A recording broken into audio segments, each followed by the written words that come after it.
ہندوستان کی سرزمین پر ایک ولی کامل کی آپ کو میں تاریخ اگر بتاؤں، جو سرکار سیدنا غریب نواز رضی اللہ تعالیٰ عنہ سے بھی 200 سال پہلے اس ہندوستان کی سرزمین پر تشریف لائے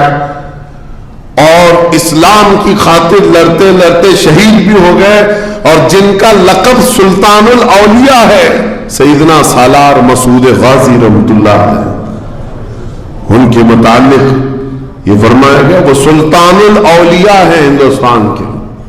اولیاء اکرام کے بادشاہ کی حیثیت ہے۔ سرکار غریب نواز سے بھی پہلے آئے، لیکن ان کی عمر ان کی شہادت کے وقت 19 سال کی تھی۔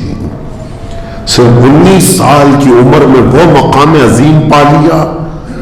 ہماری تو زندگی کی عمریں پتہ نہیں کتنی چلی گئیں اور ہم میں سے کوئی کارنامہ نہ ہو سکا، کارنامہ نہ صحیح زندگی گزارنے کا سلیقہ بھی نہیں آ سکا۔ کارنامے نہ ہو تو الگ بات ہے، لیکن مسلمان تو بن جاتا کوئی نہیں۔ عزیزان گرامی وقار، میں آپ کو ایک بات بتا دوں، جو زندگی ملی ہے کچھ ایسا کر جاؤ کہ تمہاری تاریخ رقم ہو جائے، ورنہ قبرستان جا کر کے دیکھنا، وہاں تو لکھے ہوئے کتبے بھی مٹ گئے، قبروں میں کون سویا ہے ان کو بھی لوگ فراموش کر چکے، بھول گئے، سب بھول گئے۔ لیکن کچھ ہستیاں ہیں جو ہمیشہ آباد رہتی ہیں، یہ وہ لوگ ہیں جنہوں نے اس روئے زمین پر اپنی ذات کے لیے نہیں، اللہ کی رضا کے لیے جیا کرتے تھے، اللہ کی رضا کے لیے جیا کرتے۔ آج میں یہ بات کہنا چاہتا ہوں نوجوانوں سے، تمہیں پتا ہے ممبئی کی سرزمین پر لاکھوں نوجوانوں کی تعداد ہے، میں جانتا ہوں، لیکن ان میں سے کوئی انقلابی نوجوان ہو، کوئی دین کی طرف بڑھنے والا، حساس دل رکھنے والا کیوں نہیں؟ خاص طور پر آپ کے ان علاقوں میں تو نشہ اتنا عام کر دیا گیا ہے،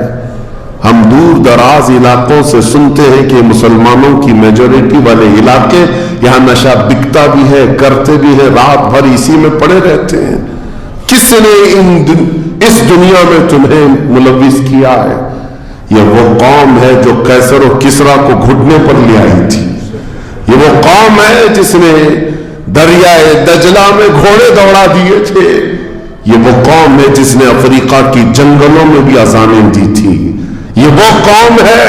جس نے یورپ کے کلیساؤں میں کلمہ توحید کو بلند کیا تھا۔ لیکن آج اسی قوم کی حال یہ ہے کہ دنیا ہر گھڑی ہمارے اعمال کو نشانہ بنا کر کے ہمیں ڈیگریڈ کرتی جا رہی ہے۔ سمجھ جاؤ میرے عزیزو، کب تک اس زندگی کا اس طرح سے چلے گا؟ کیونکہ میرے آقا صلی اللہ تعالی علیہ وسلم کو آج آپ کے سامنے میں یہ بات رکھتا ہوں، حضور اکرم صلی اللہ تعالی علیہ وسلم کو آپ کیا سمجھتے ہیں؟ اپنی قبر انور میں وہ زندہ ہیں؟ ہم تو سنی ہیں۔ حضور اکرم صلی اللہ تعالی علیہ وسلم اپنی قبر پاک میں زندہ ہیں، لیکن یہ بات بھی سمجھ کے چلو، حضور نے فرمایا ہر جمعرات کو میری پوری امت کے اعمال میرے پاس پیش کیے جاتے ہیں، تم میں سے، ہم میں سے، سب کے اعمال ہر جمعرات کو حضور کے پاس فرشتے سناتے ہیں، فلاں بن فلاں نے ہفتہ بھر یہ کام کیا ہے۔ حضور فرماتے ہیں اگر برے اعمال پیش ہوتے ہیں تو مجھے غم ہوتا ہے، میں استغفار کرتا ہوں اللہ کی بارگاہ میں، اور اچھے اعمال آتے ہیں تو شکر بجا لاتا ہوں، اس کے لیے دعا کرتا ہوں۔ عزیزان گرامی وقار، کبھی پلٹ کر کے زندگی میں دیکھنا کتنے جمعرات ایسی چلی گئی ہوں گی جس میں ہمارے کون سے اعمال فرشتے لے جا کر کے سنا رہے ہوں گے۔ حضور اکرم صلی اللہ تعالی علیہ وسلم کی بارگاہ میں جب ہمارے اعمال یہ کہہ کر سنائے جائیں، آقا آپ کا فلاں امتی بے خبر ہے، نہ نماز پڑھتا ہے، نہ ہی آپ پر درود پڑھتا ہے، نہ ہی وہ کبھی نیکیوں کی طرف آتا ہے، وہ تو گانوں کی دھن پر جی رہا ہے، صبح اٹھتا ہے، شام ہوتی ہے تو اس کو تو فلموں کے نغمے یاد ہیں، آپ کا کوئی قول یاد نہیں۔